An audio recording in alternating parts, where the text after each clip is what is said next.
હું આજે માસીની પાણીપુરીમાં અહીંયા પધારી છું અને આ ઓનર છે. માસી તો અહીંયા બેસે જ છે, માસીના નામથી છે, પણ કઈ રીતે આગળ આવી એમને પૂછીએ. આ દીપકભાઈ છે. નમસ્કાર. મેં શરૂઆત 98માં મેં શરૂઆત કરી. એ દિવસ હતો 14/2/98. એ વખતે વેલેન્ટાઇન ડેનું આટલું મહત્વ નહોતું. મેં જ્યારે ચાલુ કરી ત્યારે શિવરાત્રિ હતી અને શિવરાત્રિના અનુસંધાનમાં મેં મારી આ શોપ ચાલુ કરી હતી, દુકાન એક લારી ચાલુ કરી હતી. ફૂટબોલ ગ્રાઉન્ડ આગળ ઉભો રહેતો હતો. તૂટી ફૂટી એક નાની લારી લઈને હું આવ્યો હતો. અને માણસનું નસીબ ક્યારે પલટાય છે કોઈ નક્કી હોતું નથી. 6 મહિના સુધી બહુ જ મહેનત કરી. એ પહેલાં પણ મેં મારી લાઈફ કરતાં પણ મારી ઉંમર કરતાં પણ મેં વધારે ધંધા કર્યા હતા. પણ છેલ્લો ધંધો હતો અને છેલ્લા ધંધામાં મારું જીવનનું પરિવર્તન આવી ગયું, સંસારનું પરિવર્તન આવી ગયું. અને મેં ત્યાં શરૂઆત કરી. શરૂઆતમાં તો 2-2, 5-5 ગ્રાહક આવતા હતા, કારણ કે આ રોડ એટલો ભરચક હતો નહીં.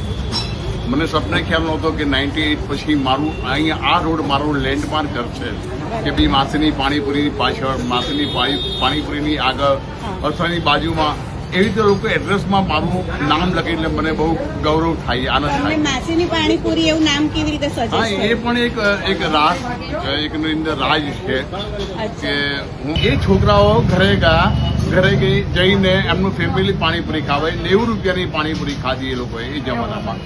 અને એ પછી એમણે કહ્યું કે તમારી પાણીપુરી બહુ સરસ હતી, આમ તેમ હાઇજીન ને આ બધા વખાણ કર્યા.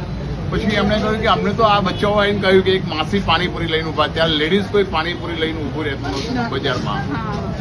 ત્યારે મારા ભાઈ એ 98ની અંદર પાણીપુરી લારીમાં મારી સાથે ઊભા રહ્યા હતા. એટલે પછી એમને આંટી કીધું એટલે મેં એનું ગુજરાતી એનું અનુવાદન કરી નાખ્યું અને મેં આંટીનું ગુજરાતી માસીની પાણીપુરી. ત્યારે આવા યુનિક નામ કોઈ રાખતા નહોતા. અને મેં માસીની પાણીપુરી બીજા દિવસે જઈને બોર્ડ છપાવી દીધું લારીમાં અને લઈને ઊભો રહ્યો. અને પછી જીવન ધીમે ધીમે મારું આખું આ જીવનનું આખું પરિવર્તન આવી ગયું. તો મિત્રો, દીપકભાઈએ એમને માસીની પાણીપુરીનું નામ, ટાઇટલ કેવી રીતે આપ્યું એ બી જણાવ્યું અને એમની આખી જર્ની કીધી. આ તો શોર્ટમાં કીધી છે, બાકી એમની જોડે બેસીએ તો ખરેખર ટાઈમ ઓછો પડે. 100%. પણ થેન્ક યુ વેરી મચ દીપકભાઈ, તમારો ખૂબ ખૂબ ટાઈમ આપવા બદલ. તમે આવ્યા.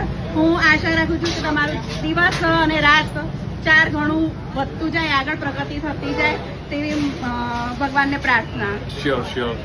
તમારો આભાર બેન. કાંકરિયા ફૂટબોલ ગ્રાઉન્ડની બાજુમાં માસીની